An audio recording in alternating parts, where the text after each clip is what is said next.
Assalamualaikum warahmatullahi wabarakatuh.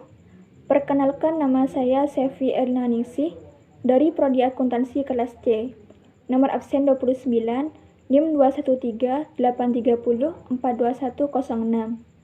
Di sini saya akan menjelaskan tentang Israiliyat dalam tafsir untuk memenuhi tugas mata kuliah Ulumul Quran yang diampu oleh Bapak Fakih Ali Syariati. A. Pengertian Israiliyat. Secara etimologis, term Israiliyat merupakan bentuk jamak dari kata Israiliyah. Term ini berasal dari bahasa Ibrani. Isra berarti hamba dan El berarti Tuhan. Jadi Israel berarti hamba Tuhan. Riwayat Israiliyat berarti riwayat yang bersumber dari agama-agama semawi sebelum Islam, seperti riwayat yang datang dari agama Yahudi dan Nasrani. Kata Israiliyat secara terminologi merupakan bentuk jamak dari kata Israiliyah, yaitu merupakan suatu nama yang dinisbahkan kepada Israel yang artinya hamba Tuhan. Kata tersebut berasal dari bahasa Ibrani.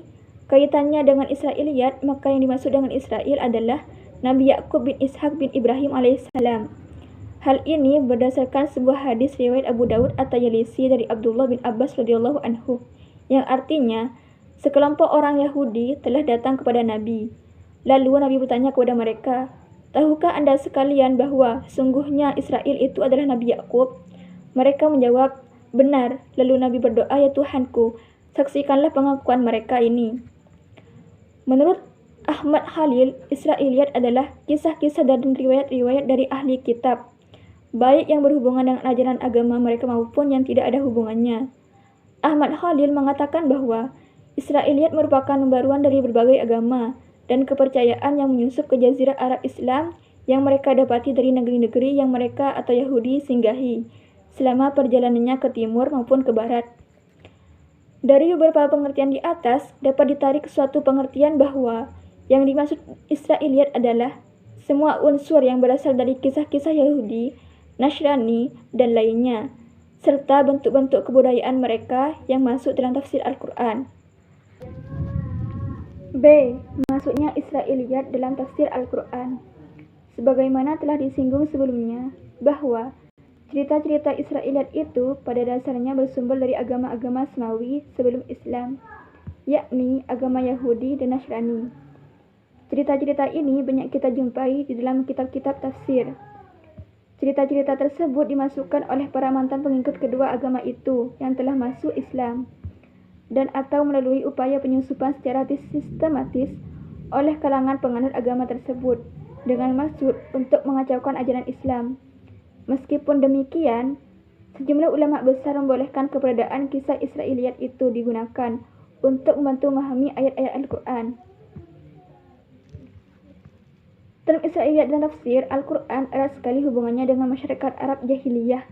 Di antara penduduk Arab itu terdapat masyarakat Yahudi yang pertama kali memasuki Jazirah Arab karena adanya desakan dan siksaan dari Titus, seorang panglima Romawi sekitar tahun 70 Masehi.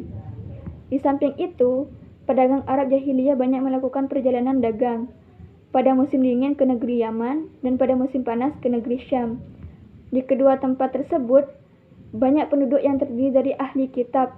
Pertemuan antara pedagang Arab Jahiliyah dengan ahli kitab ini menjadikan pendorong masuknya kisah-kisah Yahudi ke dalam bahasa Arab.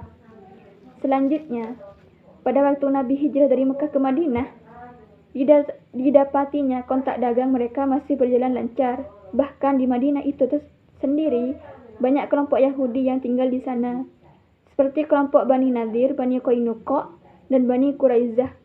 Dari kelompok-kelompok mereka ini ada yang masuk Islam, bahkan termasuk dari kalangan pemimpin mereka yang pandai. Dari uraian di atas dapat dipahami bahwa masuknya Israiliyat ke dalam tafsir Al-Quran sudah ada semenjak zaman sahabat.